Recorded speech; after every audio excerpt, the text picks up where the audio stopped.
আমি ফেসবুকে একটা পোস্টে কমেন্ট করছিলাম এনআইডি কার্ড আরো সহজ করা উচিত।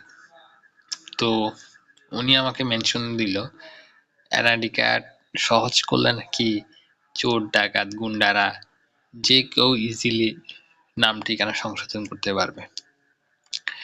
আসলে মানুষের মাথায় যদি গোবর থাকে তাহলে তারা এই কথাগুলো বলতে পারে।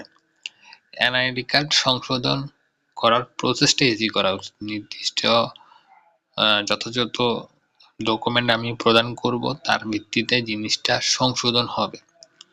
তাই তো এখানে চোর ডাকাতরা যাতে সংশোধন করতে না পারে বারবার, সেটারও তো একটা সিস্টেম রাখতে হবে, সেটা প্রোটেকশন দিতে হবে, তাই না? আমি বললেই কি চেঞ্জ করতে পারবো এমন তো হওয়া উচিত না, সিস্টেমটা তো এমন হবে না। সেই কারণে আমি চ্যাট জিপিটিকে একটু জিজ্ঞেস করলাম আসলে বাংলাদেশের প্রেক্ষাপট আর বিদেশের প্রেক্ষাপটটা কেমন। যেমন আপনারা এখানে নিশ্চিত দেখতে পাচ্ছেন যে বাংলাদেশে সেটা একটা ঠিকানা সংশোধন করতে সময় বেশি লাগে, অনেক হয়রানি, অনলাইন আছে কিন্তু বাস্তবে ধীর।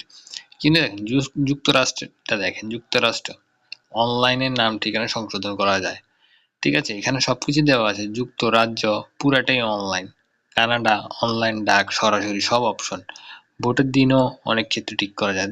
দেখেন কি সুন্দর সিস্টেম। ভারতও দেখেন, ভারতও দেখেন অনলাইন পোর্টাল আছে, তুলনামূলক বাংলাদেশ থেকে কম ঝামেলা, ঠিক আছে, জিনিসটা পুরোপুরি সহজ। তার মানে দেখা যাচ্ছে আমাদের দেশে জিনিসটা খুবই ডিফিকাল্ট, খুবই কঠিন। সো এই জিনিসটা আসলে সহজ করা উচিত, কারণ নাম ঠিকানা এগুলা সাধারণত আমরা ভুল করি না, এগুলা যারা অপারেটর ইনপুট দেওয়ার সময় তারা ভুল করে। সুতরাং দোষটা তাদের, সিস্টেমটা সহজ করা উচিত। এখানে নাম ঠিকানা কঠিন হলে চোর ডাকাতেরা এত সহজে ঠিকানা পরিবর্তন করতে পারবে না, বিষয়টা সেটা না। বিষয়টা হচ্ছে জনগণের ভোগান্তি কমানো, এটা হওয়া উচিত। চোর ডাকাত যেন ঠিকানা সহজে পরিবর্তন করতে না পারে, নাম সহজে পরিবর্তন না করতে পারে, সেই বিষয়ে আপনাকে পদক্ষেপ নিতে হবে, ঠিক আছে? চোর ডাকাতের জন্য নাগরিক ভোগান্তি পাবে সেটা তো হয় না।